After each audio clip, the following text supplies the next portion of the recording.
Hi everyone and welcome back to Second Right Fire. As always, I'm your host Ben, and hello Dave, how are you? Good evening everybody, how's it going? Not too bad, how are you Dave? Probably very tired right now. Very tired, I must say. Literally just come back from a tournament, Midlife Gamers tournament in Winchester. So it's like 500 points each doubles, so a K in total. 4 games in one day. Yeah, it's quite exhausting when you're pushing in total of our total army of 65 models in a K. It's ridiculous. But no, more into that in Hobby Progress, which I'll be waffling on all about later on. You've got a longer one than me because you've had a super busy couple of weeks, especially this past week. It's been super busy, right? Should I start this week, seeing as mine's a lot shorter? Yeah, absolutely. Well, I did do painting. I did manage to finish my Marshall, which I got them all done for the event. I did the extra 5 Death Riders from previous project ages ago. I managed to get them done because I would just have the basin left to do. So I killed 2 birds with 1 stone. After I did Marbo, I did the Marshall, got all their bases done and dusted, so that's all good in the hood, as they say. Blood Angels, on the other hand, are still getting left behind at the moment. They're still dry brush orange. I still need to do the grey, but I may pump the brakes for the Gar for a little bit and change my palette for that at the moment. So yeah, so straight into what I've been up to today and Sunday. If of the recording is so overall, I won 2, lost 2, which was very, I think, above average for me. I'll say. It's like all my games. Good rate. Yeah. So pretty much, first game I won by 5 points against Colin and his partner, because I can't read it because it's not showing. With his Imperial Knights, he had the biggest knight you can have in the Imperial Knights, and that was his army. And his other partner had like small units to claim secondaries. But somehow we managed to beat him by 5 points, which is insane because that's quite a close game. Then second game was almost like a rematch from what happened on Friday when me and my mate Will played against Miles and Rob, who came around my place, and we had a doubles practice, and it was totally opposite what happened because we 100-0 to 124 on the practice game at mine. It was like, but this time round they beat us by 9 points in the final turn as well, which was awesome. Can't moan about, we didn't play nothing wrong, it was just the way the cookie crumbles. So I lost that one in round 2. Round 3 was about with Imperial Agents and Dark Angels. It's like a father and son combo. Good laugh, brilliant, but I think we just outpaced them and we boxed them in the corner, so they couldn't get out. The only thing that had flying around was the flyer. Is it the Corstar or Corvette or whatever it is? Yeah, something with a C. Yeah. That was just flying around, and me and my mate Will were just ignoring it because we couldn't do nothing to it. We couldn't charge it. We could shoot it, but you're praying for 6s, so there's no point. Yeah. And the last game was against Alex Stewart and Pete, I believe his name was. And that was a super tight game. Unfortunately, we couldn't complete round 5, so we just finished on round 4. And again, that was another very tight game of like 6 points between the two of us, so it could have gone either way. There were moments where my Rubber Lance syndrome came into effect to try to kill a Brutalis, and only did 2 wounds on 2d6, but it's the way it is. It's crazy. And that's just what. Crazy. And this is what I was trying to explain to Pete. It looks very intimidating, the Force. We see all these bots on the table. But I went, this is the prime example of what could happen. It could just hit you and just bounce, and it's the way it is, you know. Dice roll damage, like melter, stuff like that is... I mean, at least melter gets melted when you're in melter range, but stuff like that, like where it's just flat d6. It's awful. Yeah, you could get like anything, and to be honest, I can't really complain, because in game 2, a unit of 10 Rough Riders did wipe out a 3 Mega Knobs and a mech boss in Mega Armor in one turn of charges, and I rolled 4 6s on each damage because I have to do it individually because they're 3 wounds each. So I have to do one at a time. I kid you not, I got 4 6s in a row. I felt so bad for my opponent. I'm terribly so sorry, as I just like steamrolled that unit off the table. I still think Rough Riders are too cheap, and I play with them, and I find they're too good in a way because they can. If you get charged, if I charge something and survive, and I know I can survive the next time, I can fall back and charge again, and I'm striking first again. It's ridiculous. There should be at least 160 points. I'm telling you, but they're quite squishy, aren't they? Because they've got good movement, but they're T4 4-up save. 4-up save with no orders, but if you give them take cover, they become Marines at T4 with 2 wounds. Yeah, so it's the 120 points? 120 points, yeah. So for my 30 horses, ballistic skill, weapon skill is lower, right? That's 4-up. Yeah, that's not their like output damage, unfortunately. It's like I kid you not. It's like I think their Death Riders pulled their own weight, especially with the devastating charge from the Lord Marshal himself. It's so good. It's like you're just fishing for those 6s, and and I was mostly going frag tips on the initial charge. Then following rounds, if I'm stuck in combat, I'll use sabers because I don't get the influx of dice. Because on my practice game on Friday, I had 45 attacks with one unit, and that's ridiculous. And I think the lowest I've had was about 27 over the weekend, over Sunday. So it leaps and bounds, but it's very good. That's the thing, though, because my point was 120 points, so a unit of 10 intercessors is 160 points. Yeah. T4, 3-up save, 2 wounds each. They are ballistic skill, weapon skill, 3-up. It's probably slightly less attacks if they've got 2 shots each. Yeah. But if the whole unit shoots at the same thing, you got 4 shots each, so it's up to 40 shots. They're 160 points. And I'd say they're probably more consistent. That's the thing. So that's the thing. There's like the traits. Obviously, they've not got the same movement, but they've got a consistent output. You know how many shots they're getting. You know how many attacks they're getting, stuff like that. So actually, they're not that swingy. Yeah, they can't fall back and shoot, but they've got sticky objectives and the whole double shoot thing. So actually, price wise, it doesn't feel too bad. Yeah, I totally agree. It's especially where they buffed intercessors now quite a bit with I can't remember is it the auxiliary thingy bob where they get extra shots.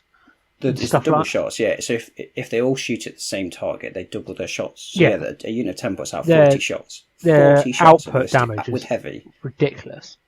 Yeah. And depending on your attack, they're hitting on 2s. Yeah, it's ridiculous. But yeah, it was good fun, and I'll be definitely going to another one potentially in October. I'm not sure if it's a K or 500 points. If it's 500 points, I'll probably see if I can dust off the Blood Angels or something, just to get them up and going. Oh, nice. Yeah. Because that's only what I've worked out, it's about 12 models compared to what I've had. Yeah, it's not many Marines. So, and I've done the character already, so I just need the Assault Jump Intercessors and a Brutalis Dreadnought, and that's my 500 points. Oh, okay, go down that. So the Brutalis hasn't been fantastic. I know that. I think it was Jord over at VT. Obviously he runs Blood Angels loads. He ran the Brutalis. I think that was in a 2K tournament, so it's slightly different. But I'm pretty sure he ran the Brutalis and basically went, he's never taking it again. I find it depends what attachment you run with it. If you go with the Stormlance, which is advance and charge, potentially you could get an average dice roll is 4, it's movement 8, that's 12, so about 7. You can move 19 up the field if you're lucky. This is all Theory Hammer because we know we love Theory Hammer. That's the thing. It's Theory. Like I think it probably as well at a lower point range. You tend to find stuff like vehicles, dreadnoughts, stuff like that tend to be a little bit better. Because people tend to have less focus on anti-tank and things like that. And so actually you'll probably find, like you were talking about your first game being against the Imperial Knight, and it was, I assume it was probably the Dominus class, which is the Yeah, it was the one with Tyrant the thing. harpoon and the incinerator thing. The Inferno. Yeah. So, could you imagine if just scoring wise, it's not fantastic, but could you imagine just coming up against that in just 500 points? Scoring, it's not going to be fantastic, but it's probably going to shoot you off the board. I mean, that Dominus has got so many different shots. It's ridiculous. And the ridiculous. And you can't blame the guy for using it because it's in the point limit and you can use it. Yeah. And they're not that strong. I will support it, especially if the moment you kind of go into 1,000 points, they become a lot weaker because people start to bring out and a lot more reliable anti-tank. So it will always be a lot weaker. Knights tend to be a lot better. Yeah, this is the thing. If you've got enough guns, happy days. So actually, maybe the Brutalis at 500 points is gonna be really strong. Like I say, it's got that extra movement, and people probably won't be able to bring it down that easily. Yeah, and that was the thing because I think he went for not the Noble Lance formation one. He went for the Admech one where he can make Titanic. I think he can make Titanic unit once per turn with a strat to Overwatch and stuff like that. Wow. And that's quite powerful. And I had the flamer, and I went, oh yeah, super strong. I did my research on it to see if I can. Oh yeah, I can charge it. As soon as he said that, I was like, I'm not charging that. You got no chance. I didn't realise that because we talked before. I was like, Titanic, you just can't Overwatch. Yeah, I had no idea that was a thing. Yeah, me neither. Until I found that out, I was like, okay. Then I just totally ignored it, and regardless if I ignored it, he just deleted Rough Rider units left, right, and centre with the flamer, and he just literally overkilled everything. And I think I'd like that's what like 3d6 blast or whatever. Yeah, he was just firing it, and it's strength 8, 2 damage apiece. He's wounding me on 2s, and I'm like, okay, you got 11 wounds. That's 11. That's a dead unit. I think mine's 2, right? So you probably 6 up save. Yeah, and to be honest, I didn't roll it. I was like, nah. When it's that many good dice and stuff like that, I'm like, nah. Then I think after that game, I had like one model marshal left. He was just sitting behind a terrain piece and he did something. He managed to stop a intercessor guy from sabotage. So he shot him and charged him.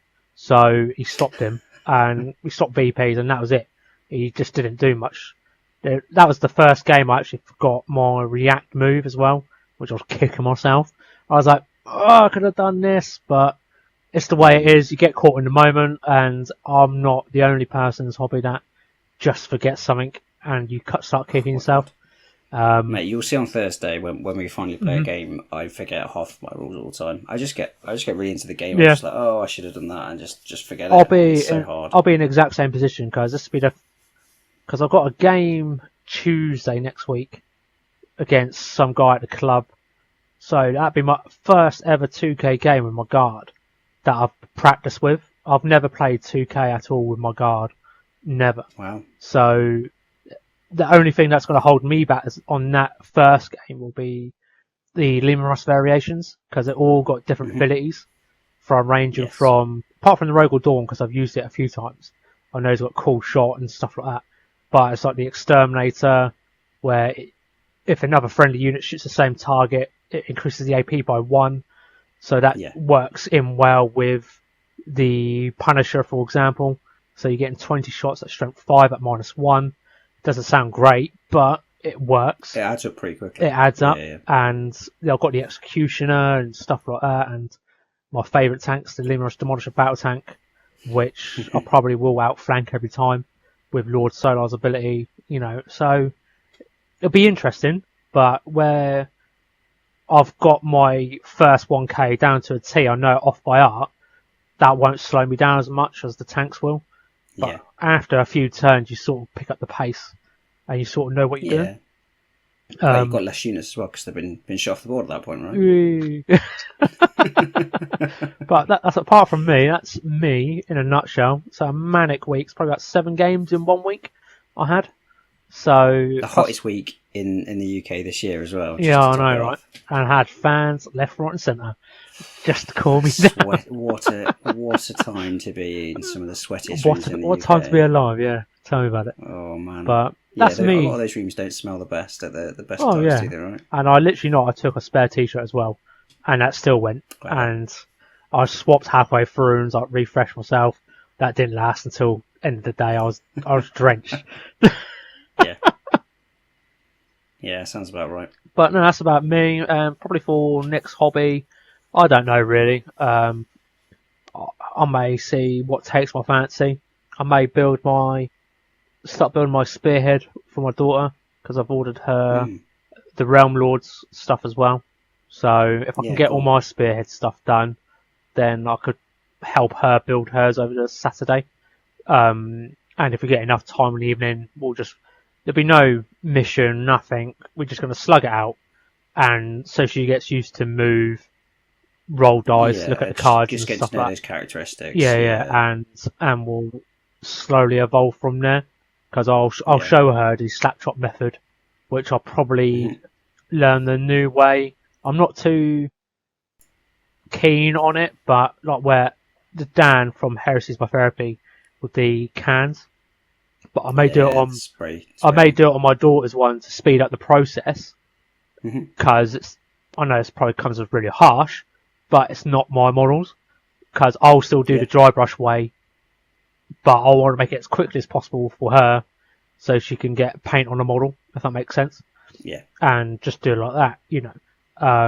But I think I'll just got to take it easy and start building some undead. I think from AOS side, bit of nice little break.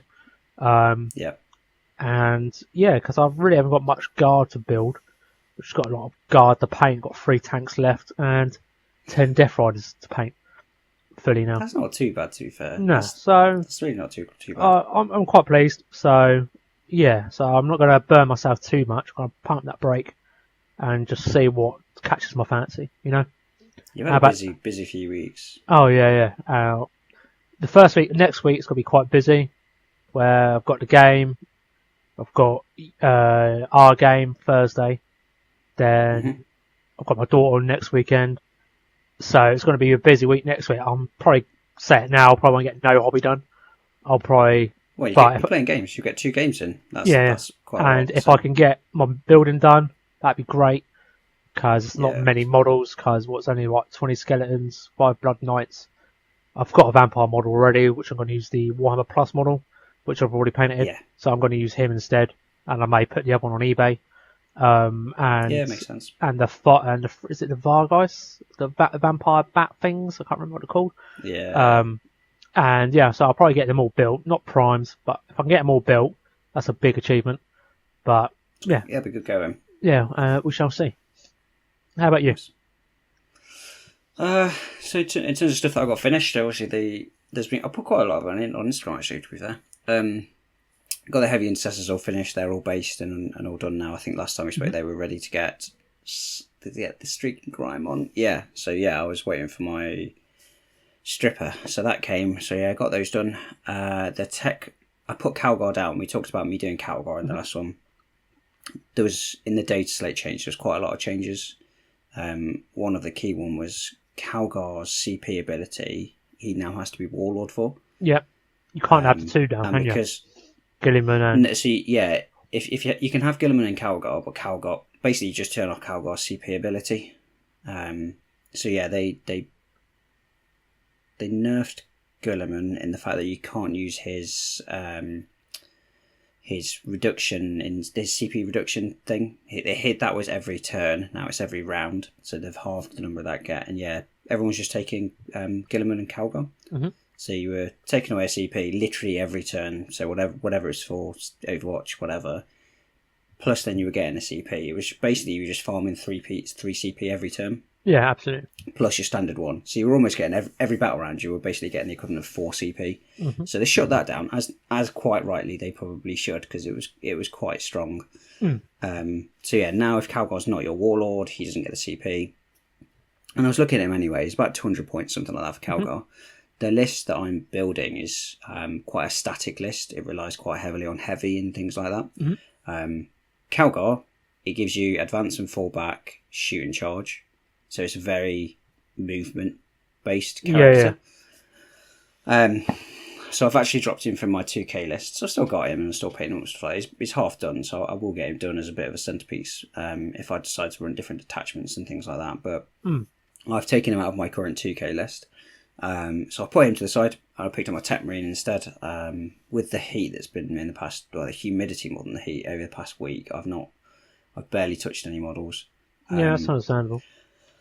I don't use a wet palette, which makes it worse. I use a dry palette, which I know will probably shock a few people. I used a wet palette a few times, and I don't not enjoy it. I like it the first time I get it out. Mm-hmm. My issue then is I then struggle to get the water to paint ratio. If you leave the paint if you leave the paint in the wet palette, even putting it in the fridge, it's going to pull some more of that water through. Yeah. And then I'm not very good at then adding paint back to it to get the right consistency. Whereas I found with a dry palette, you waste a lot more paint, but actually I've got much better control over the consistency of my paint. Yeah. So yeah, make it even worse. The fact that I'm using a dry palette is not great because my paint's literally just drying on the palette as I'm putting it on. It's been ridiculous. But I've got the Tech Marine started, so I've done all the silvers on him, and I've just started to do all the browns. Mm-hmm. I haven't done much for YouTube. I've got a few bits here and there. I want to make sure the quality's good for it when I do make it.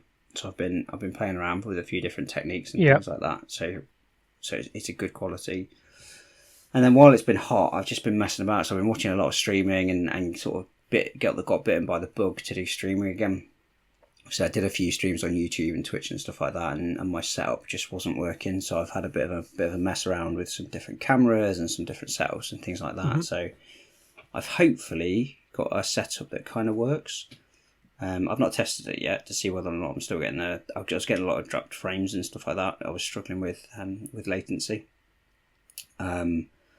Hopefully the stuff I've done should have fixed that. So I'm going to start streaming again. I think it's only probably going to be like a couple of short streams a week, maybe like on I think I'm doing like a Sunday night, which is when we're recording at the moment. A Saturday or a Sunday night, but Sunday I was kind of thinking, because I'll make it a bit of a painting stream, but then also talk about what's coming out in the next week. So obviously Sunday is when GW announced what the pre-orders are for the next week. So could do that. Don't know.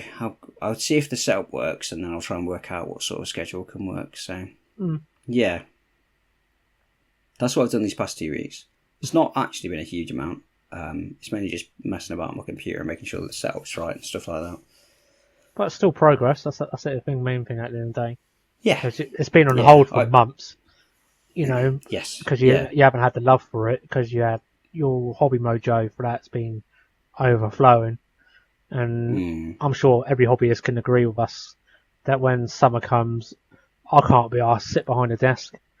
I'm like, nah, I'm not going to sit here in heat and stuff like that. Yeah. So I've set it up so I'm going to sit in heat on camera so people can watch me sweat it out instead. Right. So see the sweat dripping on your hand while you're painting. Yeah, honestly, I wear gloves, so hopefully you shouldn't see that too badly. Just inside the gloves, it'd just be disgusting. Like a waterbed.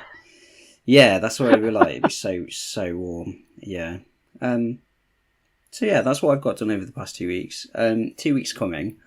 Obviously, we've got the game on Thursday, so I'm going to be bringing my custom chapter. It will not be painted. I'll have the stuff painted that is painted. What I'm going to try and do is make sure it's all gold at the very least. I've got about 30 more models to spray. All right. Which, to be honest, is that's one sitting for me. Spraying 30 models, that's one sitting. I do it in especially with the colour forge now that you're in love with. Yeah, so 100%. That's nothing. Honestly, my main worry is running out of it. But the cans are so big that I'm not actually that worried about it. Yeah. So yeah, I want to get those 30 models sprayed. So at the very least they're gold for Thursday. So that way I have a gold army. Might not be painted, but it'll all be gold. Mate, my tanks won't have tracks, 3 of them, and I'm probably telling you now that my other 10 Death Riders will be dry brush. They've got 3 colours of dry brush, but I'll still be saying we're all battle ready because it's only a friendly game, and I don't understand how people, when they play friendly games, don't be friendly. If that makes sense. We talked about this. We talked about this last week. Yeah. I don't see the point in that whole that 10 point. I sort of see the point of pushing people to get painted. 10 points is way too much. That's like 10% of your overall score. So yeah, I just automatically tick that as everyone's good. So I understand I don't care in about that. the tournament team, I'll get that 100%. You should have a fully painted army, down to the discretion of the TO, because you may have a issue or disability or whatever. Your level of painting won't be on par with everyone else. No. You know, and you don't expect to be. And if it's within reason, and they go, yeah, you get best painted, not best painted, but battle ready, that's fair enough. But if it's like borderline, like that's when I probably would call TO over and go, look, is his army battle ready? You know, because you are in a tournament, you have paid, and I get it. I just feel like 10 VP is a lot for that. Yeah, I feel like I understand why they brought it in to encourage people to paint their armies and stuff like that. I feel it's sort of going on a tangent, but never mind. I'm just going to go down that rabbit hole. I'm sure. I wish they didn't introduce it, you know, because it's quite. I know it's hit and miss because it's like you expect everyone to go to a tournament to have a fully painted army, regardless of what standard it is. That's down to the viewer. But when friendly games, like home games, I'm sure most of us play home games if we've got the lucky enough to have the area and terrain and setup to play games. And I've always said, we're all battle ready. I don't care. I just want to play some games. Yeah. You know, we're not winning the grand tournament here, like the gold ticket of World Warhammer World Grand Tournament for 40k. You know, we're basic players playing in our, I don't know, if it's hot in your pants, and just playing toy soldiers. But yeah, that's another day. We could just talk about it until the, I don't know, whatever comes home, you know. But yeah. Oh, we'll just keep going. So yeah, I mean, at the very least, I'm hoping to get my Tech Marine finished because there's not a huge amount left of him to get done. To be honest, hopefully over the next few days I can get him finished. Mm-hmm. And then I don't know. I might try and start another unit. I've got so many. I've got Prime Gold at the minute. I've got 3 more aggressors because I put my aggressors back into my list. Eradicators. I've got some suppressors, outriders, inceptors. I've got quite a few like gravists who tend to come in like units of 3. So it feels like a good unit of 3 I can kind of get done over the next couple of weeks. Mm-hmm. And then like I say, try and sort of do a little bit of do a bit more of the YouTube stuff, try and get that ready to go and test out my stream and stuff at least once because it'd be good to get that going. Nice. I miss it. Streaming was fun. Yeah, I think that's it. I think that's my 2 weeks. It's it does sound quite busy, but to be honest, I'm just looking forward to the game on Thursday, and that's the key one. I've not played in a little while, so it's going to be fun to get models on the board and roll some dice. Yeah, 100%. We'll probably chat in the run up. I know, saying we do all like the get the mission set up before we get there. If that makes sense. We'll chat about it in messages and stuff like that, and when we can get to the club, we can just hit the ground running, and we know what we're doing, and just get some dice roll and get going with it. Yeah, because I feel like that's what takes up the longest to set up, which is really annoying.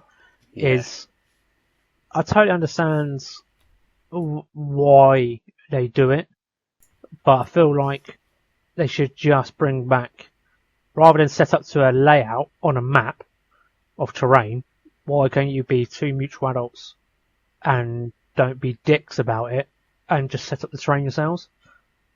I'm sure you can be adults to set up terrain so no one gets favour or whatever. The way I do it when I set up my home table, I mirror stuff. So if I've got a central objective 100%. And you go, right, we've got 2 big buildings here and here, and I'll just mirror everything. So everything's as all equal as it can get. And that is it.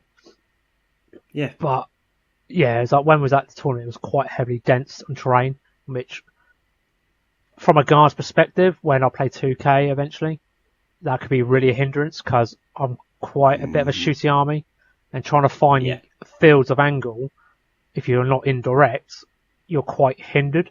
and you feel like you get Yeah, boxed in. It sucks the vehicle. Night armies absolutely struggle for it. Yeah, like terrain heavy. I don't know why people set it up. Like people want to bring vehicles, they want to bring knights, they want to bring all this stuff. So yeah, but yeah. All right. Well, should we carry on with our topic of the week this one? Yeah, this is an interesting one for me. So this time round, we are going to be talking about why named characters aren't dying in 40k, because this we've talked about a little bit ahead of this one, stuff like that.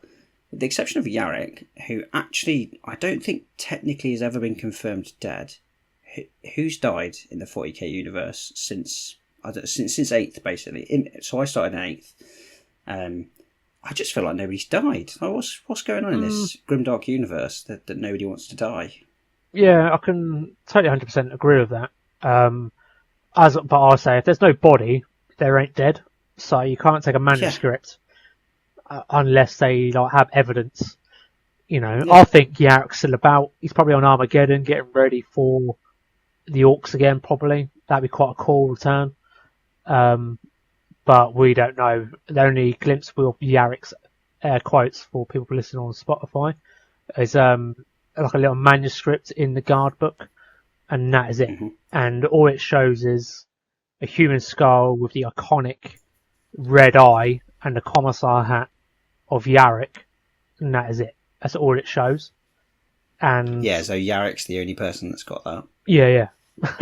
And so I feel like since I've been playing in 3rd edition, God damn, it's like Dante's been since the Stone Age, and he's over 1,000 years old. And well, this is the thing. Where are we in the 40k unit? Because we're in the 41st, right? Yeah. Because everything happened with Gilliman, and in theory, Dante's still around in the 41st millennium. Yeah. So he's got to be well over 1,000 years old. Yeah, he's over 1,000. Over 1,000 years old. And I think before he met, the first time he met Primaris, he was still the old school Space Marine. Yeah, he was. Yeah. So at the devastation about pre-Primaris. Yeah. And he must be a tank to survive the Rubicon to go across to Primaris. That was the big thing in 8th, wasn't it? The success rate of creating Primaris Marines was really, really low. It was supposed to be like killing nobodies left, right, and centre, and like 8th edition was this big thing of like, oh, these characters might go through and they might die, and then wasn't it Margus Calguy? He was the first one. He was the first one that I think he may have been one of the first ones. Yeah, because there's a few because like Tigerius in Ultramarines, there's Calgar, Mephiston, Dante as Azrael, Belial, like all these big named characters, they're all still alive. And I know that they sort of retconned and they sort of said actually they fixed it, so it's got a really it's got a good death rate again. And you're like, yeah, but you didn't at the start, and you put all of your main chapter masters through it, all right? Yeah, and it's interesting to see with, especially the Primaris transitions, like where certain Marine chapters totally refuse the Rubicon transfer. Like, for example, Gabriel Seth of the Red Terrors, or Flesh Terrors. Sorry, Red Terrors? No, Red Terrors, wasn't it? Red Terrors. Flesh Terrors. Flesh Terrors. That's it. He refuses. He doesn't acknowledge them as pure Blood Angel or the Sanguine Gene Seed or whatever. And it'd be quite interesting to see if that is the case. Will he just go into the shadows and not be seen again, but not killed off? Was he in the Blood Angels Codex? Because I know that I'm pretty sure he didn't get a new model.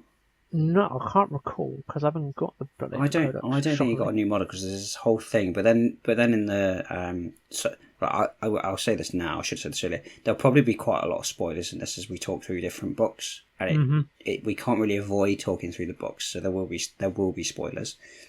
Now I've said that, Devastation of Baal. That's where Seth talks about not liking the Primaris and rejecting them and stuff like that, and he'd rather his chapter die out, right, as part of the Devastation 100%. Of Baal. Because then I'm pretty sure he never got an upgraded. So Mephiston and Dante got them, but I don't think Seth ever did. No, I think he walked away when Devastation of Baal was done. He just went do his own little thing. and that was it. But it's like my favourite ever book is Rin's World. I don't care who says that's the best Space Marine book I've ever read. And yeah, so I'm surprised we haven't seen a Pedro Cantor Rubicon yet. He's such an iconic, not as iconic as Dante or Calgar, but as for he is in modelling. I think Crimson Fist were they were like the OG.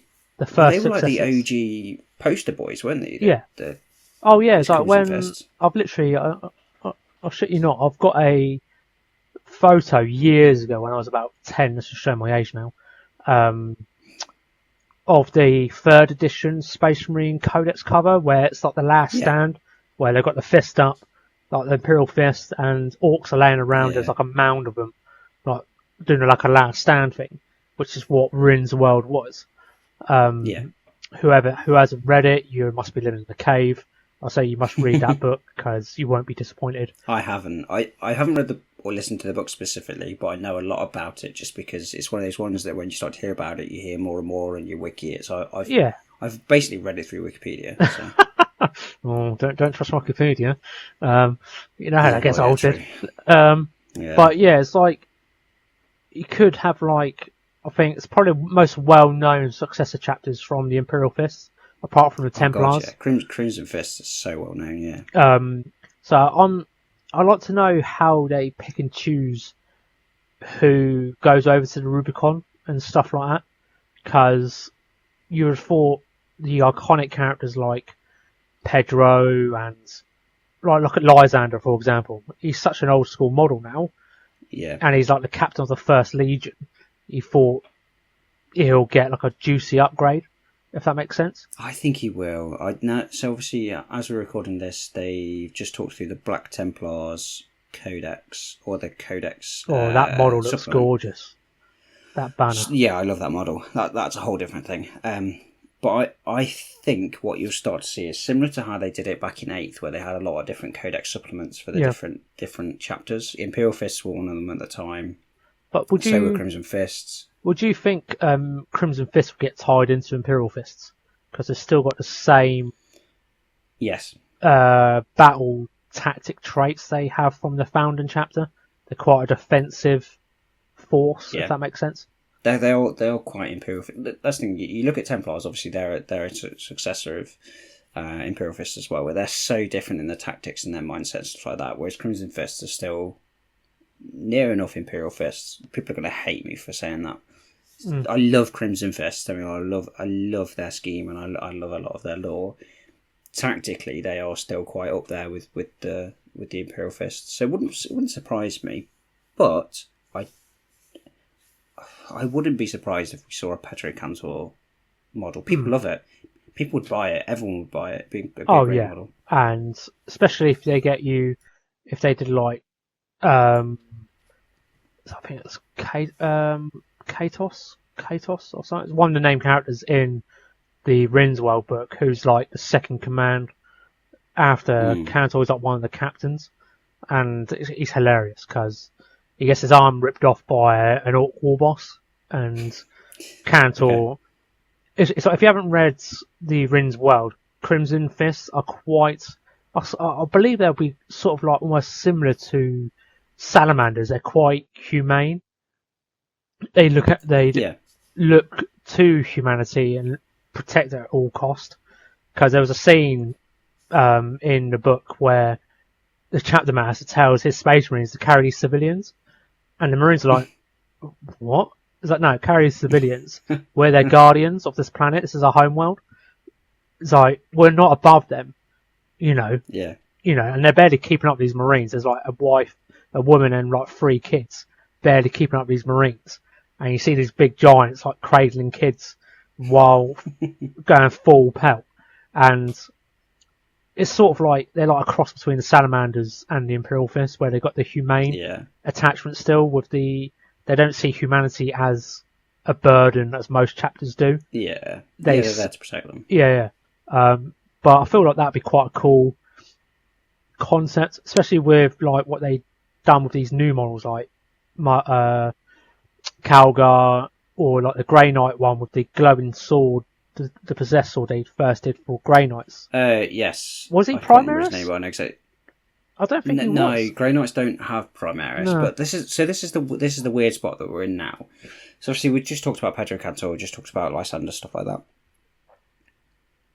If they don't kill them off, it kind of proves that point, the fact they're not killing off characters because they're just going to keep rolling them over. But you look at the Space Wolves characters that are all just coming out. So you got like Logan Grimnar and a lot of the others. They aren't necessarily being said that they're Primaris. It's almost like when they brought out the Terminators when they hit 10th edition. The differentiation between Firstborn and Primaris was kind of gone. Terminators, they don't have a Primaris Terminator, they don't have a Firstborn Terminator, they've just said, well, it's a Terminator. A Primaris or a Firstborn could go into it, and so I think they're just slowly killing them off that way. When you look at the Space Wolf range, actually, it's a really good example of it. When you look, because they've got like Grey Hunters, they've got rid of some of the iconic ones, but they're all Primaris, but they're not specifically called Primaris. They're just almost re-sculpts, so that they've taken the old name and they've just Primarisized them. So it's like they're not talking about the Rubicon anymore. They're not talking about the Primaris Rubicon anymore. It's just they just are there. Which does negate the whole of people die by becoming a Primaris thing. But if they keep bringing back Lysander, Pedro, they've just brought back Logan Grimnar. They've just without his sleigh, by the way, which is silly. I hate the sleigh, but I love the sleigh. A few of because there was a few named characters from the Space Wars, wasn't there? There was Arjak Rockfist. Yeah, Arjak Rockfist got a new model. Stormcaller got a new model, quite a cool one. Yeah, New Stormcaller. In the new Terminator, so he's a bit taller. So with Iron Fist, he's got a new one. I think that's the only. I think there's still like 4 or 5, but that's 4 or 5 named characters that are still going. And so, in theory, if they're all from around the 40k unit time frame, which in theory they sort of are, because when you look back at the editions, that's when they were. We're now in the 41st, getting towards the 42nd millennium. In theory, they're all over 1,000 as well, right? Yeah. There was this huge thing over Dante being over 1,000. The fact they'd managed to get that far. We've just named like 4 Space Wolf characters who, at this point, are probably over 1,000 years old as well. Yeah, so that would make Dante the oldest still, because he'd be 2,000 now. It'd still be the oldest, but it'd probably be like rocking on for 2,000. But Calgar's probably over 1,000 years old. Mephiston. Yeah. All the Space Wolves, like all of these characters that are still hanging around, they're not killing them off. It's just interesting. It's one of those things, isn't it? It's like if they haven't got in the plans to kill something off, but they need to replace that void because they can't have a big void. Say like they killed Logan Grimgar, God forbid, but you expect something even bigger to come out, like i.e. Russ. He suddenly returns from the war as Logan Grimgar, like battles Bloodthirst or whatever. Whatever it is, yeah. But I feel like they're too scared to commit in that way, especially for Marines, for example, because where they don't tell not a lot more stories now, not a lot of stories of newer, upcoming characters. They don't. I feel like again, I'm going to go back to Space Wolves. Was it Ragnar? Is it Blackmane? Yeah, he died in. Did he die? I don't think because he's still got the model, because they brought him in and he's this like new upstart, because is he like the captain equivalent of their first? I think it's the third company. I think third company, is it? Because he's like that, like up and coming. He's like the future chapter master. He's being badged as and stuff like that. So whether or not they just couldn't replace the Ragnar model because they only brought him out in like 8th edition or whatever it was. They could have killed off Logan Grimnar and brought back Russ or promoted another character in that place. I think, and people might hate me for this, I think it's partly because of the community.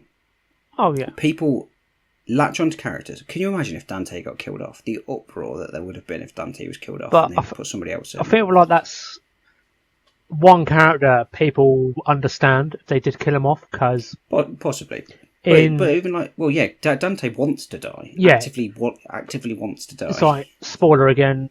I think Sanguinius is in the warp somewhere, but in the devastation of Baal, he has a vision of having a chat with Sanguinius, and it was down to Sanguinius not letting Dante die. Forced him to stay alive. Yeah, and so.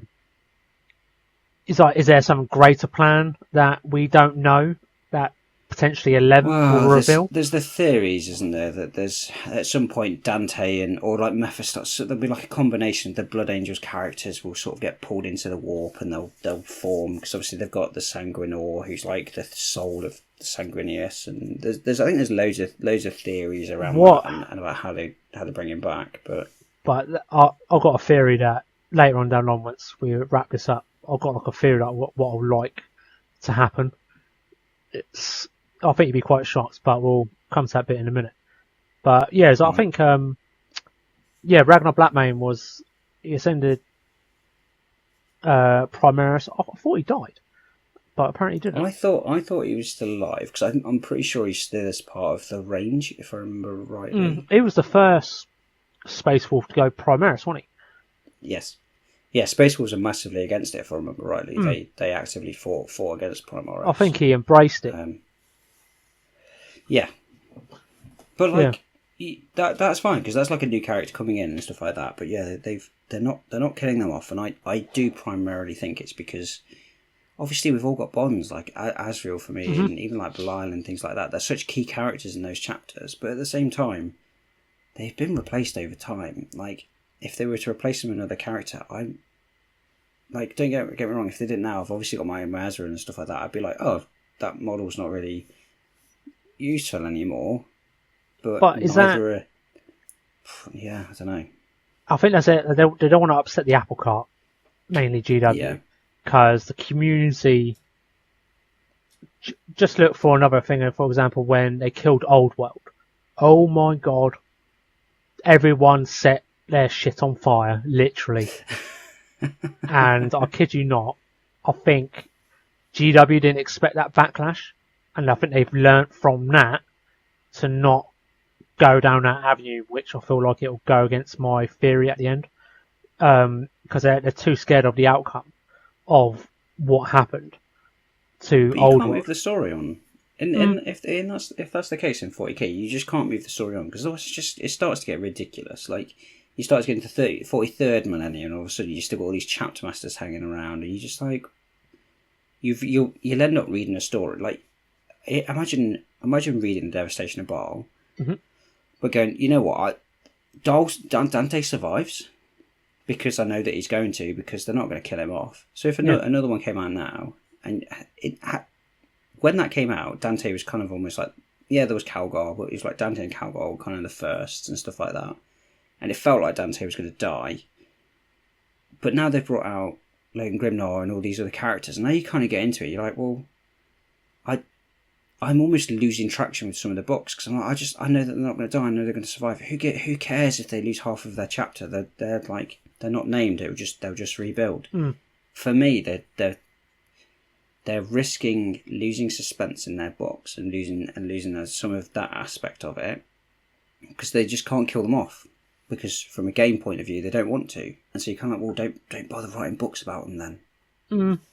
And that's the thing, isn't it? It's where I can see GW want to, but it's how they do it in a way. Because when you look at the top, I say out of all the top 3 or top 4 characters, like you got Logan, Dante, you got Calgar, and I say, what's the Dark Angel guy? The Asriel. They're the top 3 long-term chapter masters probably ever. Yeah. Because, and I feel like if one of them toppled or somehow got killed, you need to make it quite spectacular, like, and how they went, and bring out a novel and And say they killed Logan Grimgar and you just got swarmed by orcs, that's quite iconic. And that's how the orcs and Space Wolves have been at each other's throats since the dawn of time, pretty much. Oh, yeah, give or definitely, take. Yeah. Or what cool would be if like maybe a civil war could be on the cards, maybe? That'd be quite cool. It's talked about, yeah. Because there was already one heresy. Can this not be the new 41st heresy, where it's like a civil war breaks out between the chapters? That'd be quite a cool little twist. Then I feel that's how they'll probably potentially move the story forward, and they could potentially do like a new series of Horus Heresy books where characters can die, like Istan 5. I just don't think they're going to. I think the next big set of books for me is probably going to be that's the Purge. Is that right? Is that what they call it? It's called after. Is that the Dawn of Fire? Heresy? No, it's because obviously there's the Horus Heresy, and then the period after the Heresy, I think, is called the Purge. Oh, you're more Heresy guy than me. I think it's called the Purge. I could be wrong. Anyway, so I think the next big period, the next big set of books will be around that. It will drive Heresy forward as well, so you could pull Purge into that, because a lot of that then talks about how the traitors are driven back from Terra.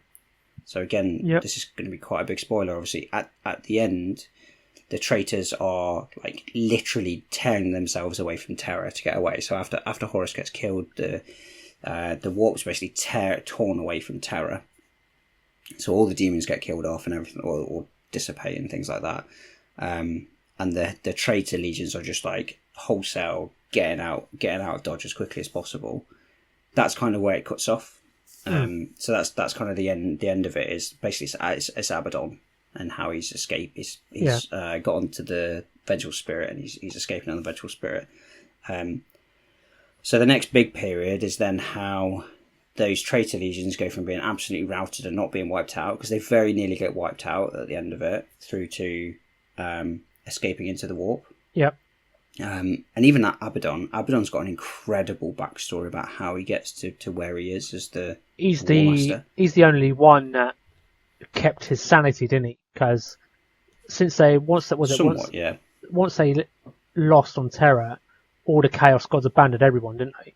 And that's why they like ripped it. Yeah, they ripped out the psyches, everything like that. So yeah, Abaddon was never necessarily fully invested in the warp, and so he'd started to accept the gifts from the gods, or had got them inadvertently, but he'd never fully embraced chaos. Yeah, do you think that's why he wasn't affected as much as the others? If you're fully devoted, that's why partly in his background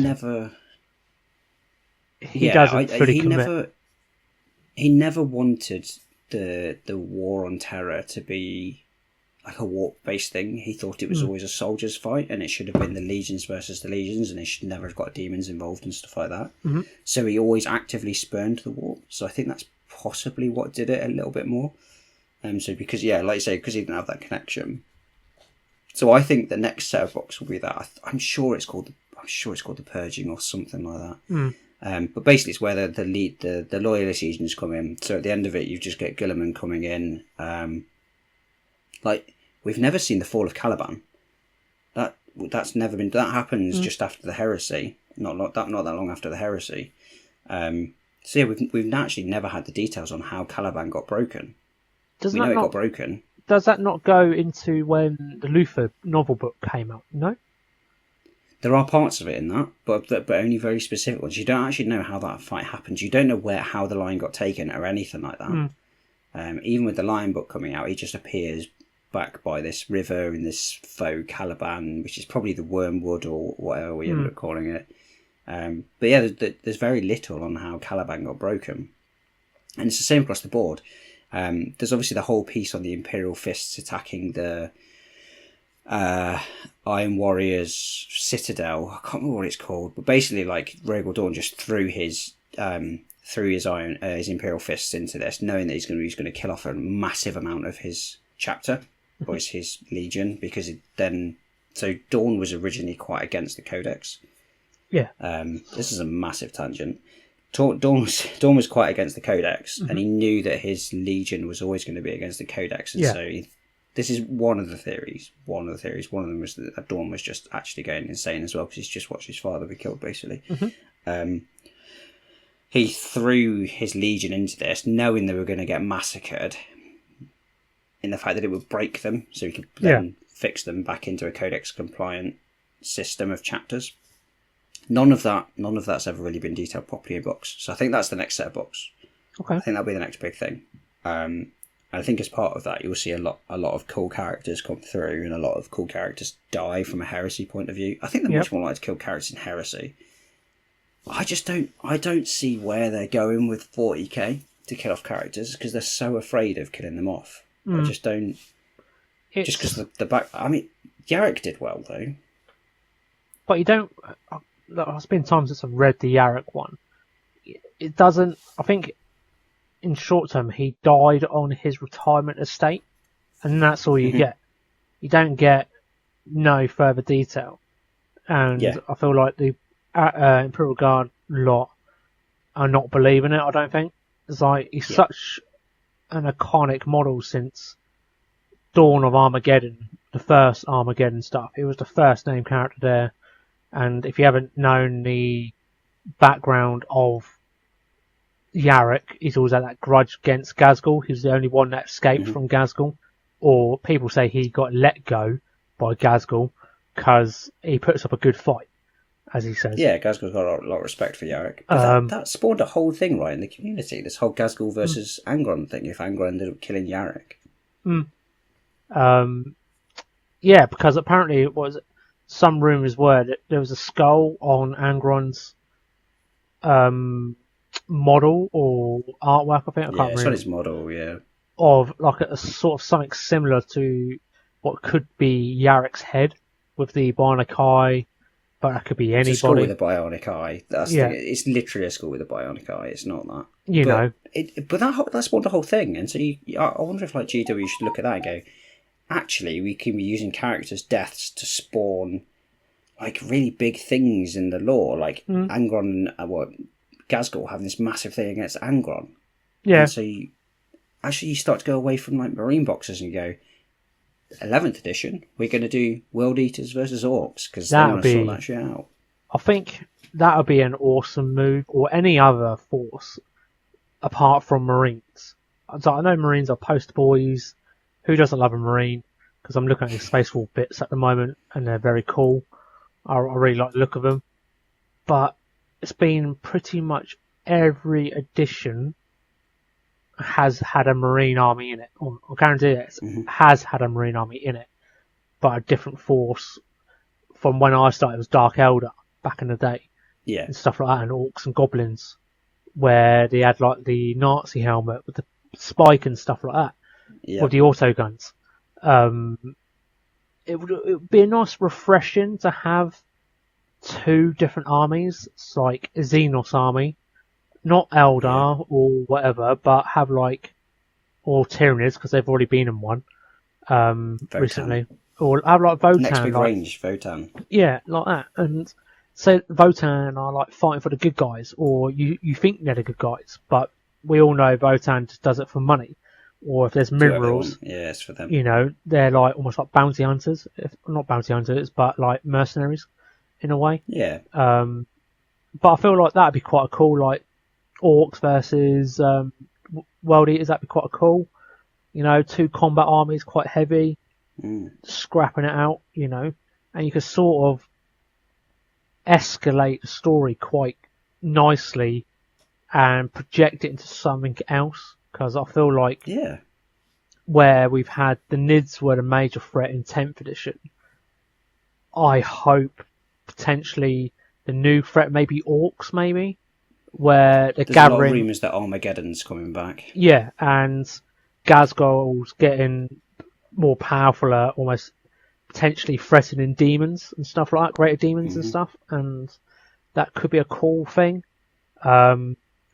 Then that could branch out into something else, like a certain Primarch can come back, or one of the loyal Primarchs come back out of nowhere. You know, then you can like sort of like progress the storyline forward, because I would love to see what the Necrons are doing, because they're the ones that built the pylons. So is the Infinite guy trying to work out something to close this nebula, like it's cut the galaxy in half, because there must be old technology plans somewhere to. Well, yeah, I mean, Trazen's got a lot of it, but I mean, the Silent King is desperate. So there's a whole civil war in Necrons. That we've never really. There's not a huge amount with the Silent King wanting to become flesh again and stuff like that, while other Necrons don't. Yeah. There's so much. But yeah, I just worry that we're being held back by just they don't want to kill. Like I said, that you could kill a character off and spawn that action to make those sorts of things happen. But rather than doing that, they're like, oh no, we'll write a new story about Grimdark because he's a really important character. The only other character I know they pretty much killed was it Macaris? The Imperial Guard guy who had the staff. It was like the Lord Solar version. But it was like the Lord Solar of that day and age, but they killed him off. I don't know what happened to him. I think he got killed in where he was fighting Death Guard or something like that years and years ago. And that's the only time I can remember when they've actually killed a character off and the model stopped being existed in the guard book ever again. But I feel like where they've so-called killed Yarrick off and they haven't brought a new model out, I feel like it's almost like a cop-out, if that makes sense. Because with that previous character I just mentioned, they created 3 novel books by William King that led him through the 3 biggest crusades that Imperial Guard have ever done. And you saw from him growing in power where the High Lord's Terror found him threatening because he's like, is he building an empire? But if you're a girly man, you're right. He got accused of building an empire when the Emperor sat on the Golden Throne, but he's a golden boy. It's fine. But now we're not getting hand in hand of like, here's a book of this character, but something bad happens. You can sort of get a bit of closure, if that makes sense. You go, oh, that's cool. Then you can sort of like, not put salt in the wound, if that makes sense. Then you can like sort of move on. Accept it, can't you? Then you could like lead into like a new character come from the ranks, say like Lord Solar, for example. He raised up through the ranks and now he's fighting back the Tyranids on the western flank against on Terra. He's helped organising that. And he's a new character that just got thrust in the limelight. No one knew who he was. It was like, who the hell is this guy? But they dropped the novel book out of him and you sort of get a bit of a background. But when it comes to taking people away, they don't give that information. They give like a poor written excuse. But you just want to fall in depth and like, that's all we ask for. Because as you said, we grow attached to these characters regardless of who we're playing. If you're Genius of the Cult, you don't have any named characters, but we don't go down that rabbit hole. And that's another thing that really bugs me, because I feel like every army should have a cool name character to be that iconic. He's the number one bad guy or number one good guy, or well, there's no bad or good guys because everyone seems they're good in their own certain way. But I feel like they don't give hand in hand of like lore to give to the reader in white, because people like to have an excuse to know why their favourite characters died, and if they go out in a cool way, everyone's like, that's cool, I'm happy with that, let's move on. Then the story can progress. But well, could you imagine Dante at the end of Devastation of Baal?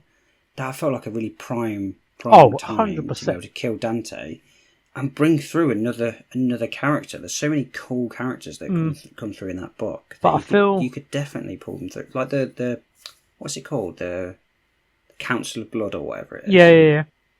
So many cool characters in that you could just like pull through as the next. Especially when he gathers pretty much the entire blood of the chapter, and you had like a banquet of like food in front of you. Like you could pick anyone and create anything and create a cool iconic model that is completely left field from what Dante was. Because you don't need to replace like for like. That's not what it is. But you could have, keeping the theme of the theme behind Dante with the Sanguinius mask, because that's like quite an iconic thing. But you could sort of like go somewhere, I don't know, it could be a Terminator captain guy, name character guy, but they remodify a Terminator helmet into the Sanguinius helm. That would look quite sick as anything, really. And it's quite left field, because Blood Angels have never had that type of shift. Because I feel like they get stuck in their ways because of like Blood Angels are like this. They like jetpacks. They're Death Company. They're all jetpacks, and they don't want to deviate too far. As you notice with Space Wolves, they're quite, or no, say like Dark Angels for example, they're Deathwing. They're very. That's a Deathwing thing. So they love Terminator and stuff like that, you know. And you won't see that anywhere in any other chapter if you don't go down the First Company route, etc. But that's being very specific. I will say, Khosrow Khan, the poor guy, lost his bike when he got Primarised. There's one that went a bit weird. Yeah, we don't talk about that. Yeah, what a waste. They've never really brought out any bikes since. What an absolute waste. But yeah, I mean, it's like, I don't know whether or not GW just fear the backlash, and maybe rightly. Maybe rightly. You look at the backlash for Primaris and stuff like that, but I agree with you. I think losing those characters gives you an epic opportunity to bring something new through. Rather than trying to rehash old models, do something different, bring out a new model, give like the head of the Blood Angels a Terminator armor or something like that. Just make it different. They could go completely differently. And I feel like in my darkest of hearts, I like them to do like an epic conclusion, like End Times, for example. That's when they killed so many characters off. Insane.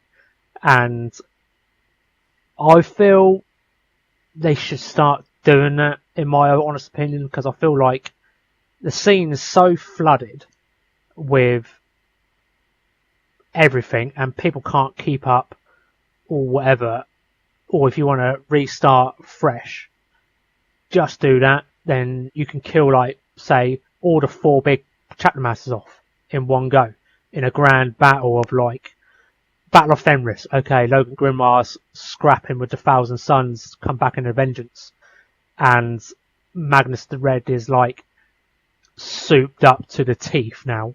Yeah. And it'll just wreak havoc and, I don't know, kill Logan on the throne of Fenris or something. You know, there's so many avenues they could do, but it just comes back to they're too scared of doing it. That's the bottom line. That's what it feels like to me. I can't think of another reason as to why they wouldn't. They just fear the backlash from the community. That to be honest, I think there's a vocal aspect of the community that would backlash, but I think there's loads of people that just be like, yeah, let's have something new, let's have something very different. Because I don't know if you read the End Times stuff, but there's some epic story writing in there, and I can imagine, yeah. Especially the last one where, like, I think how many Winds of Magic were there? 9.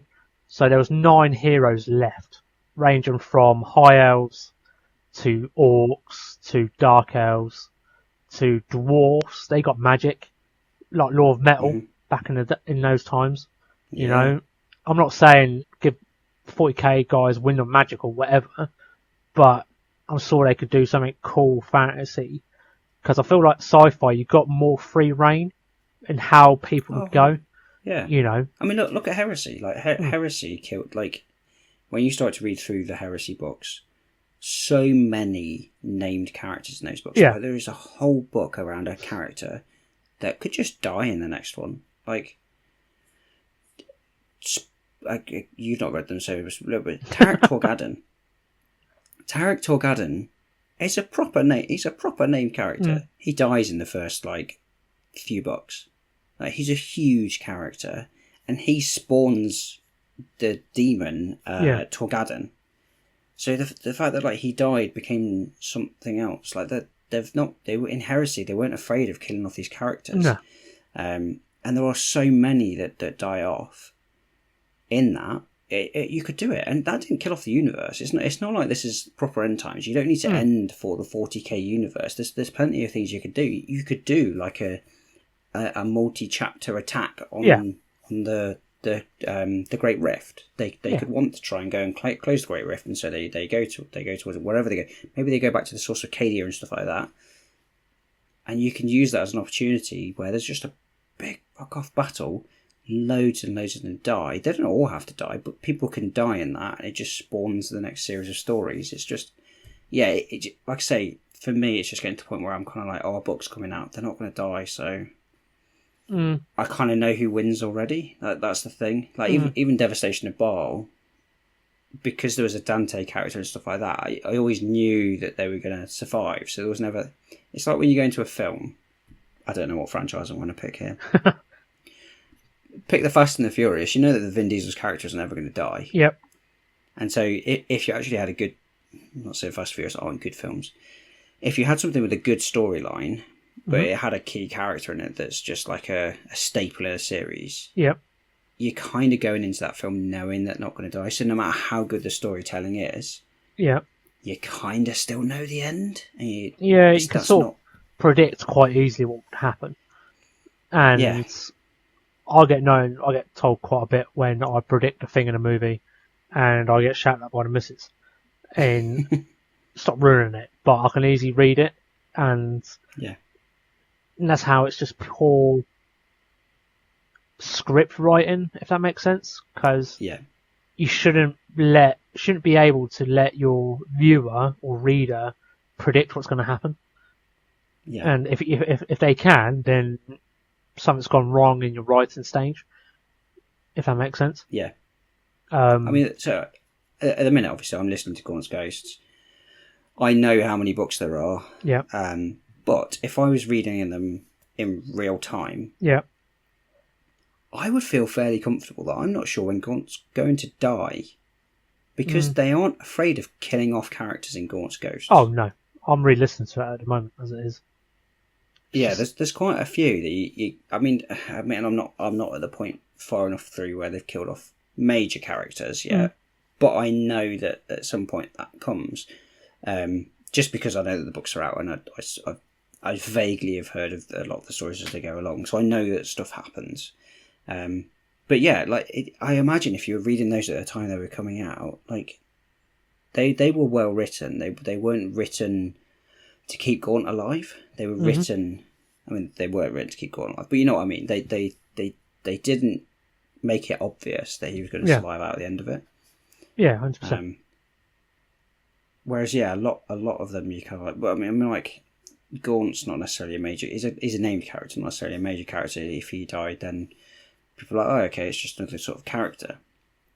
But yeah, it just feels like there's more that they could do, and I think they should be doing to try and boost that lore. Yeah, they need to do something quickly before 11th drops, because I'm sure maybe 11th will be the time.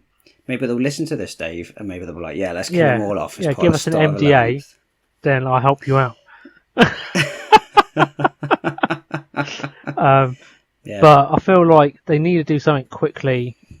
Not quickly, but I reckon we'll probably see something hinting maybe end of this year, I reckon, potentially, like a sneak peek. Maybe. Or maybe. But yeah, but GW are quite good at keeping. I say they're not quite good at keeping secrets, because some idiot GW always leaks something, and it just comes out, and suddenly they go, "Oh, surprise! It's not a leak." Balrak has the most insane leak person in the world. Yeah, he's There's no way he doesn't know somebody on the inside. Oh yeah, sorry, Balrak. But no, it's fair play to him. If you got the info, fair play. You know.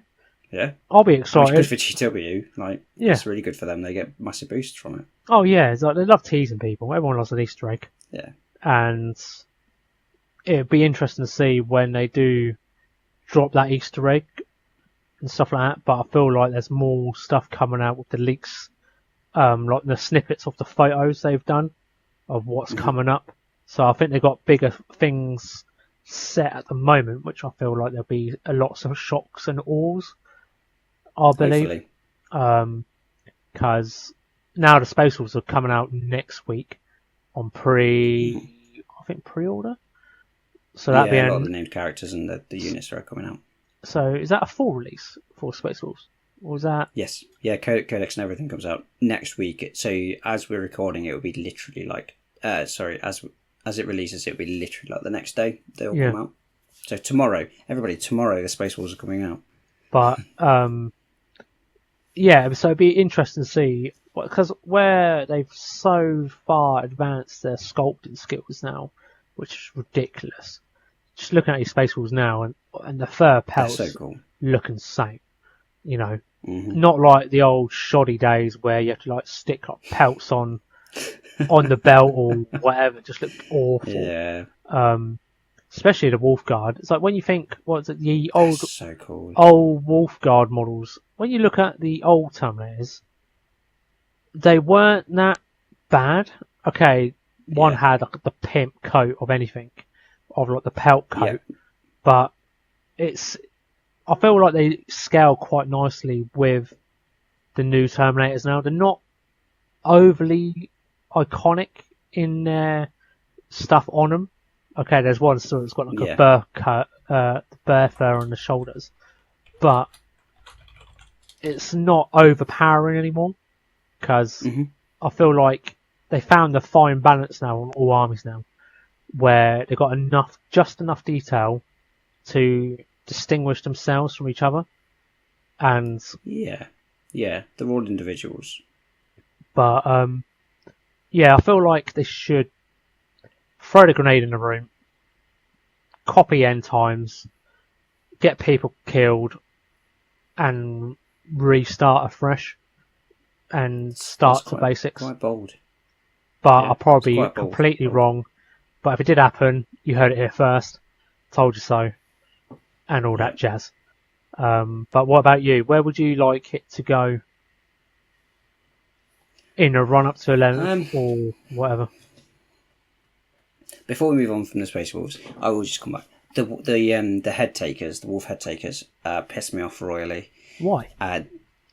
Because they could have done that with the fucking Lion's Guard. It was the prime opportunity that they brought out a whole bloody box set with the lion in with his Lion's Guard. There was just 3 Blade Guard. The Space Wolves come along, get the head takers, and they're fan-bloody-tastic. They're such good models. They're like their Blade Guard equivalent, and they look fantastic. And they could have done that with Dark Angels, and they would have been amazing. They could have come up with a lion. Is that just setting the rivalry between the Dark Angels now and the Space Wolves reignited?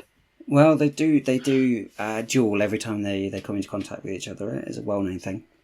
Yeah. Anyway, yeah. So, what do I want to happen going into 11th? I'm not sure I want like a full end times thing. No? I wouldn't mind something a bit bigger, like something like every time they sort of do something. So they did the whole Space Marines versus Necrons. The Silent King returned. There was going to be these big waves. Something was going to happen, and then nothing happened. Then the Rift opened, and there was the whole Ultramarines versus Death Guard, and nothing happened.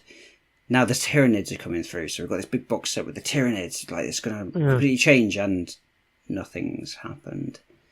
I'd like something to actually happen. Like Cadia blew up, and that was like, yeah, cool. This is going to like really punch forward. We're going to have like right now, it's going to piss off a lot of people off. We're in the year of chaos, right? Mm-hmm. We've got the Emperor's Children. That's been kind of it. Yeah, and they've revealed another Primarch, Demon Primarch, and it still hasn't moved like forward. Yeah, like nothing. They've done all these things and nothing's really moved forward. They've not killed off any characters. That was just the whole point of this episode. They've not done anything that's really. They keep saying that Terra's in this real like awful position. Mm-hmm. It's in this untenable position. It's going to get destroyed by chaos and Necrons and Tyranids and stuff like that. But it's kind of like never. It's never really moved to the point where I'm like, actually, I don't know, maybe the Emperor's going to stand up or something's going to happen. Russ isn't back. Like, he's going to come back during the end times. Like, straight away, you kind of like, well, if Russ isn't coming back, then maybe it's not the end. Is it him or is it Vulcan? I can't remember which one. There were one of them. No, Vulcan was when they get all the bits together.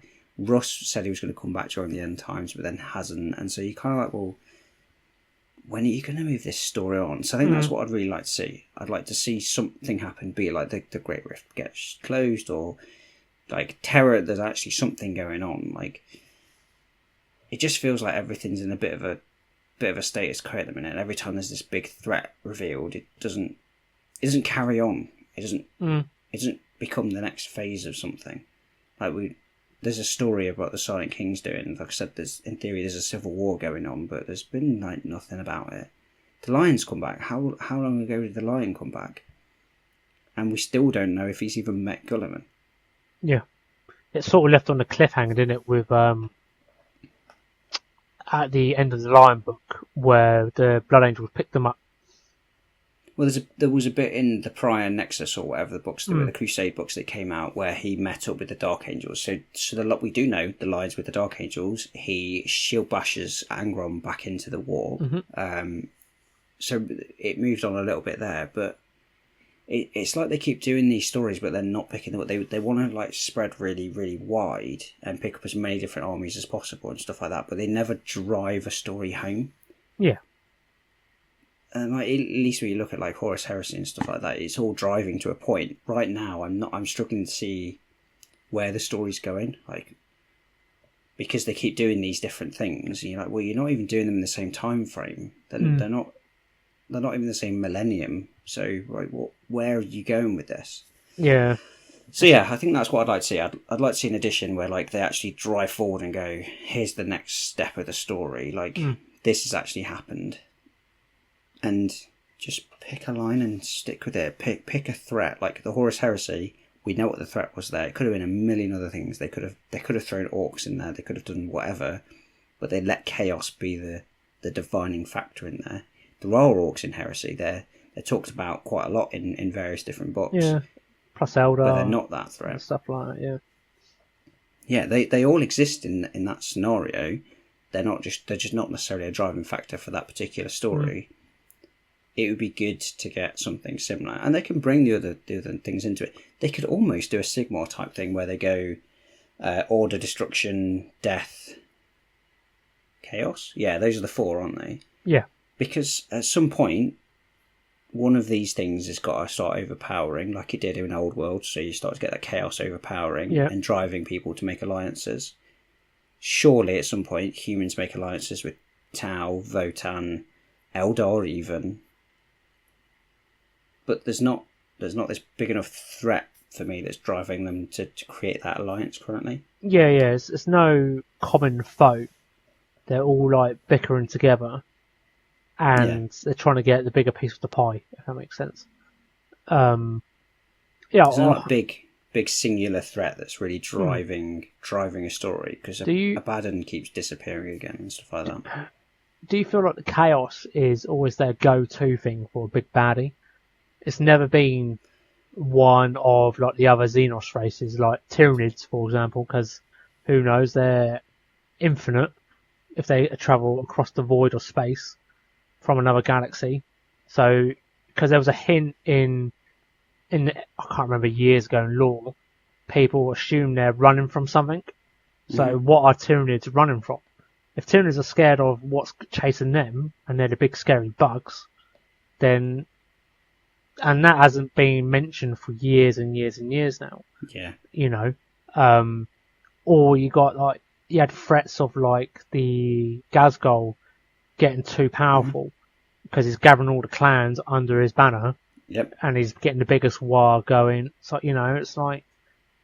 They've got They've all got those individual things. You do look at Tyranids and they are posing a big threat. It's never really been flown through on anything. So the Tyranids are a threat. Who that mysterious driving force is not really known, but there is one. Chaos have got Abaddon and the various primal orcs that somewhat sit under him. Orcs, obviously, you've got Gazgul.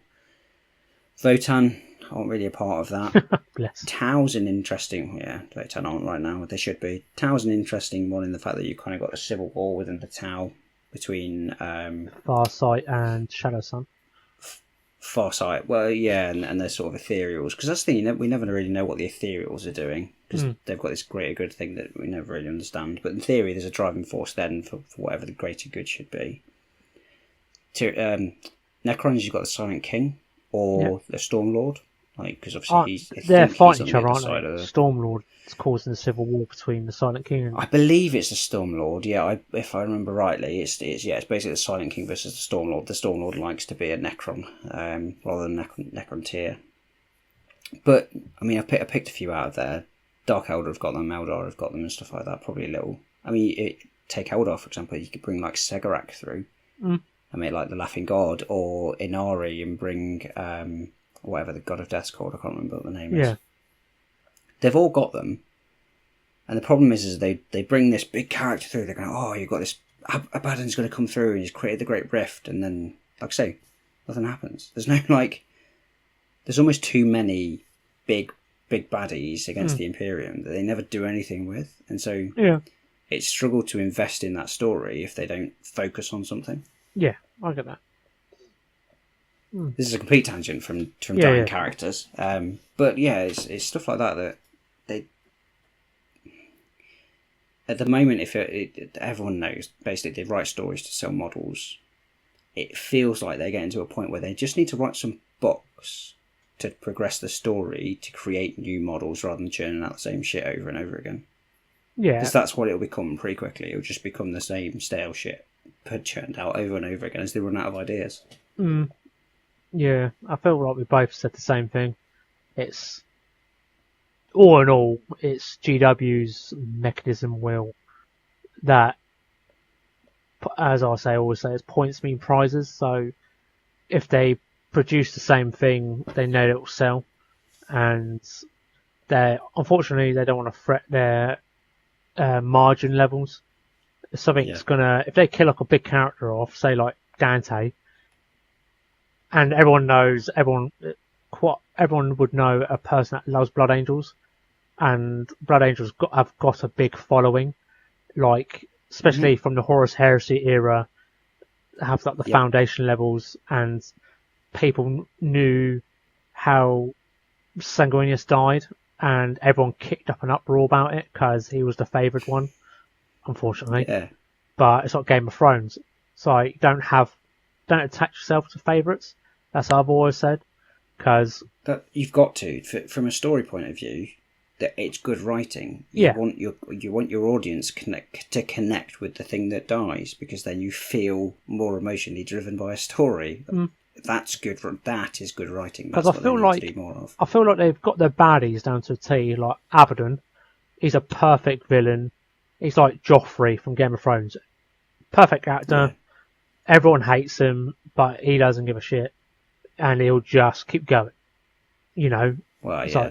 Erebus is the other great example of that from a chaos point of view. But I feel like they just need to take pages from Game of Thrones, just kill people off. Like Ned Stark, for example, in Game of Thrones. I think it was episode 8 or something, a few episodes in. Dead. Oh, I was like, what? Yeah, book wise, it was ridiculous. I think quick. There need to be more no mercy, and this is what's happening. End of. If you don't like it, we're sorry, but it will help progress the story forward.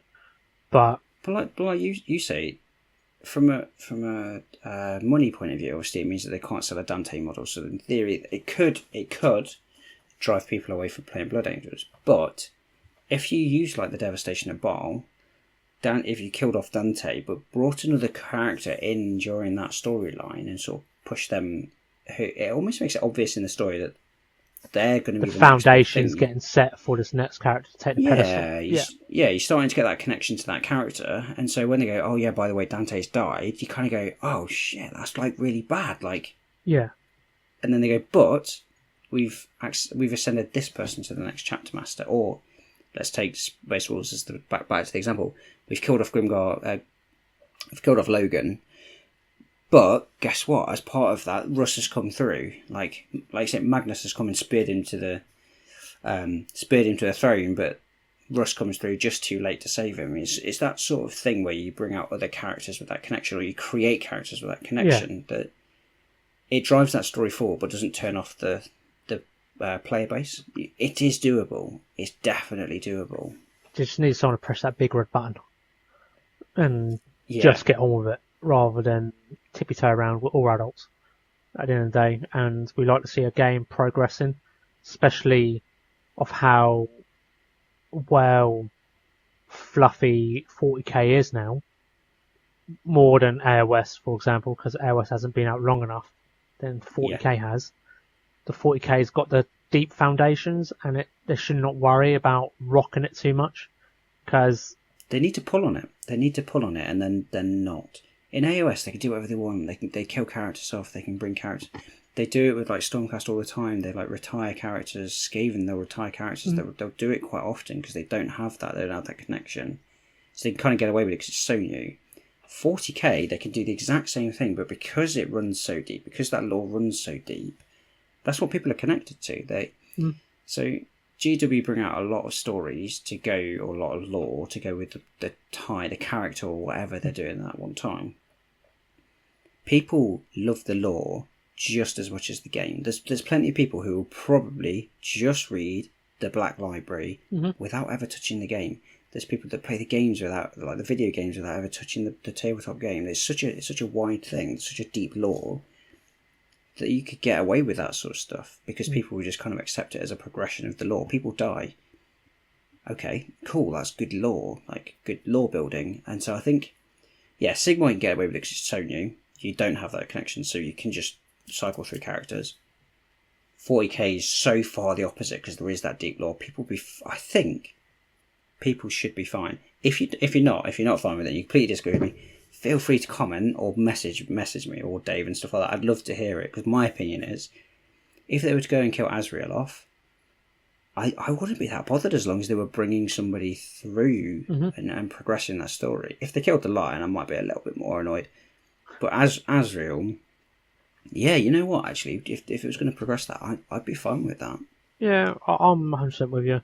So, like, with Dante and stuff like that, it's like if they gave him an epic send-off in a novel, or just in like a few pages in the codex, for example, in why he isn't in the model now in the codex. Yeah. And I'll be cool with that, because you knew the deep background behind Dante already, because he's quite a rich character in himself, where he's been over 1,000 years in fluff-wise.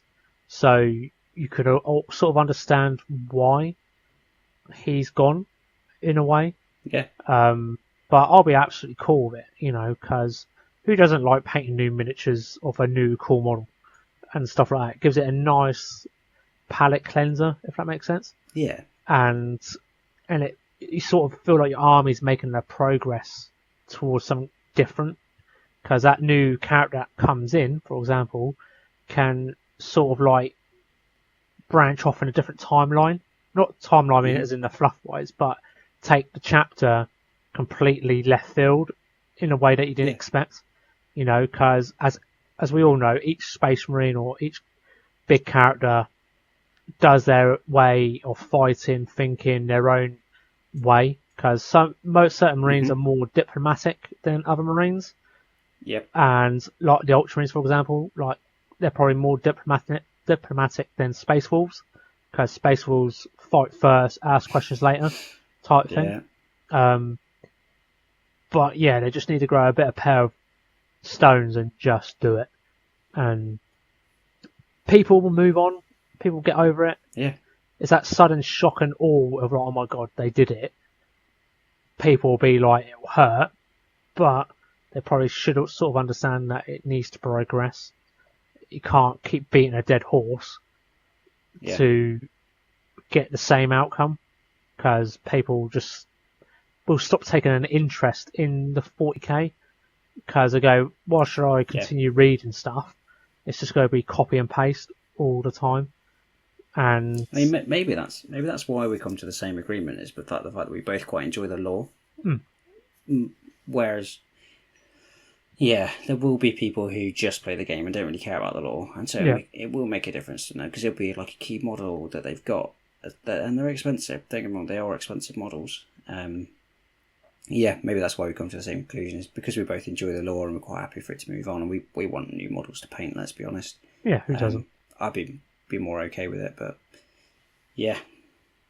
Well, I think that's a good way just to leave it there before we go on another tangent. It does feel like a natural conclusion, doesn't it? Yeah. So I mean, yeah, you heard it here first. We both agreed on something. We did. I think we agreed last week on something as well. So Dave, maybe we're getting. I think I'll come down with something. Groupthink. Yeah. No, it's too warm. It's the heat. Addled. Yeah. I'll go with that. Yeah, definitely go with that. So in the next episode, we've got another guest coming back. We have. Actually, it's another person who's incredible at basing. So I'm going back to basing because me and Dave have got a lot of love for it at the moment. Mm-hmm. So Jay goes by J_Litland.creates. Yep. Over on Instagram, she's absolutely fantastic. A very, very lovely human being. I met her over at Games Expo and started having a chat with her about her coming on and stuff like that. So, obviously, as per usual, we'll get a post out to get your questions in for her. But genuinely, like, Jade is so she did some basing tutorials and things like that, and diorama tutorials at UK Games Expo. Absolutely lovely human being. But yeah, her ability to create a universe within a base is just incredible. Fantastic. It's insane. And yeah, she's a genius. And from when we were speaking to, was it Mike from Gatehouse? Mm-hmm. And she hasn't been doing it long either. And no, God no. It's awe-inspiring, and it's inspirational as well. It's like I've always wanna dive into dioramas, but sometimes it's quite a terrifying thing because you can sort of get carried away. But as they say, it's like least is on a diorama is better to have less than more to tell a story, if that makes sense. But I'll be eager to pick up brains and stuff and how she processes or comes to the decision of getting where she gets.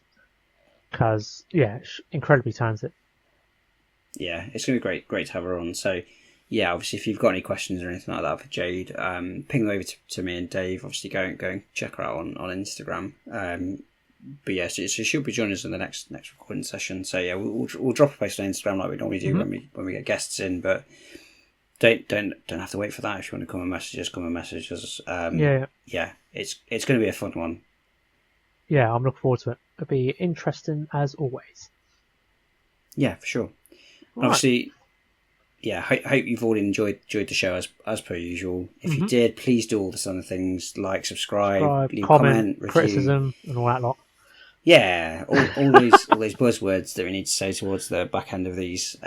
As per usual, feel free to message me or Dave. I'm First Rank Wargaming over on Instagram. Dave, you are Dave Hobby Corner with some underscores in between stuff. Mine does too. I feel like it's a better read when you do it that way. I did mine on purpose. So yeah. So yeah, come and get us on Instagram. Come and get us on Discord. I'll put all the links in the description below. So yeah, come and grab us. Come and chat. Yeah, we won't bite honestly. So not too hard anyway. All right. Anyway, it was nice chatting to you all, and we'll catch you in a couple of weeks. See you next time. Cheerio. Bye.